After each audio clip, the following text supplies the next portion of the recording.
If you take 59 to work, you could be seeing some changes coming very soon. It's our topic in this week's Pop-Off Tuesday, Pop-Off Politics. That it is. You got to remember the title. Right? It's a segment where we look into how the city of Houston is spending your money with KPRC2 investigative reporter Mario Diaz. So before we get into these changes, I do want to remind folks on why we do Pop-Off Politics, what it is, and why we have this conversation every Tuesday. Okay, so the way we came up with this concept was because on Tuesdays at the city council, it's something called Pop-Off Politics, or excuse me, Pop-Off, which allows the public to express. We will get it right, we promise. Listen, I'm still suffering from I know, you've had a really busy week. Impeachment hangover last 2 weeks.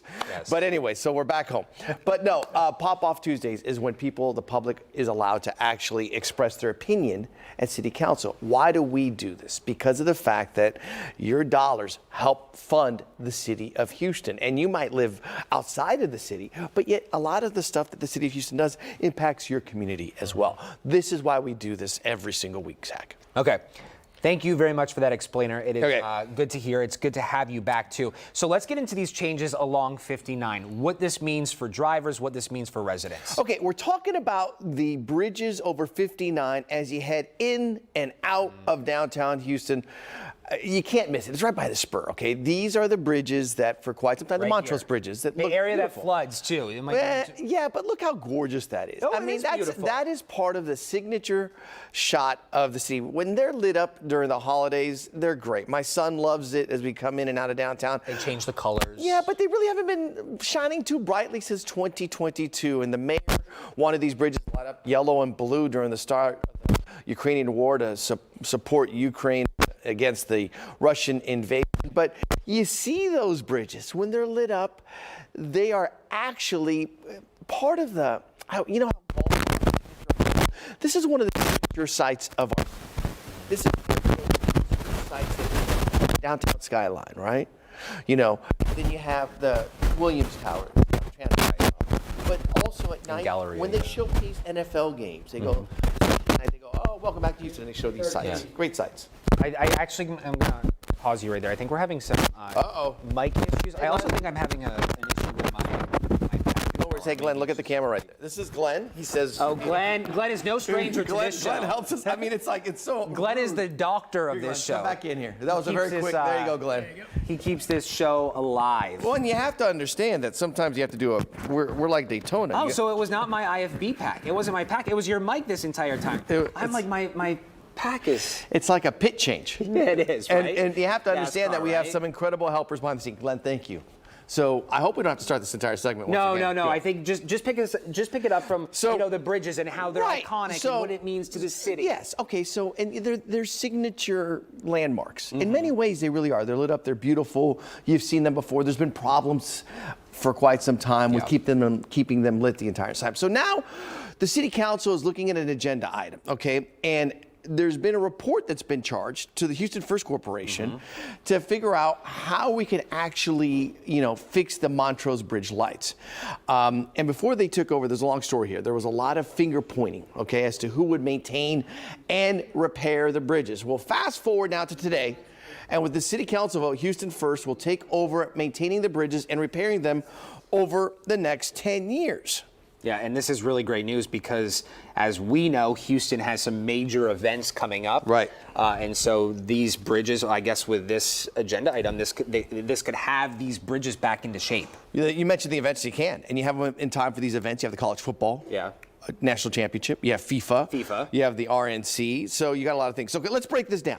Okay. It's going to cost money. It is going to cost money. It's going to cost millions, but let's break down the entire cost for the project is really $4 million.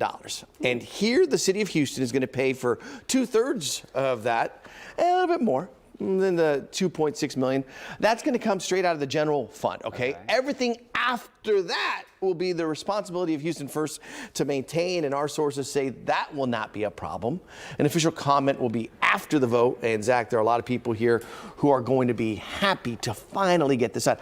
I personally think this is a pretty good idea. Yeah. This isn't a bad idea at all. have any of the council members weighed in? Yeah, we do. Councilmember Abby Kamen has sent us a message to KPRC2 Investigates. She says the quote and following: "The Montrose Bridges are an iconic part of Houston's landscape, especially the lights. They also literally bridge together neighborhoods that would otherwise be divided by freeways. The lack of maintenance and the cost of repairs, due to an inactive management district, has been dire, to the point that some neighbors don't feel safe walking across them."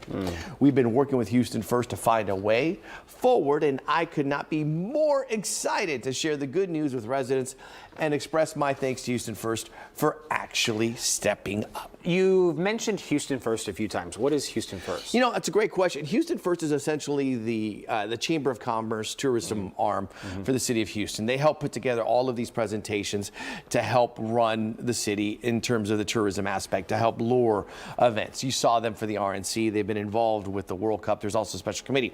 Now, how are they funded? Well, that's a great comment here, right? How do they get their money? If they're putting money into this bridge, where does that money come from? Where's that coming from? Public dollars.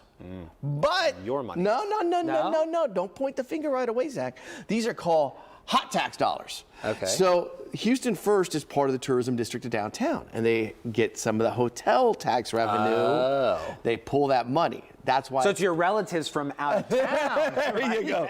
It's the public It's your dollars. friends, right, Which is right, why right. I say, if you think about this, these lights are part of our city's backdrop. They're iconic. And if you're coming into the city as a tourist, if you're driving to Austin from downtown Houston, you're pretty much going to see those probably, unless you take 10, but you'll probably see them. If you're driving in towards downtown and you're visiting from somewhere else, you're going to see these lights. So I think it's not a bad idea here. I think it's actually a pretty good idea. Well, it's so true. I remember when I was here for my interview and I was driving around with my brother. My brother lives here, and he was bringing me to different neighborhoods, and that's the one spot I remember driving along 59 and those bridges. So they are truly iconic. Yeah, absolutely. So there you have it. Okay. Well, Mario Diaz here for Pop Off Politics. You can always email Mario comments, questions, concerns, mdiaz@KPRC.com. Okay. Welcome back, sir. No worries. It's good to have you back. It's great to be back. Great to see Glenn. Thank you, Glenn. Appreciate that.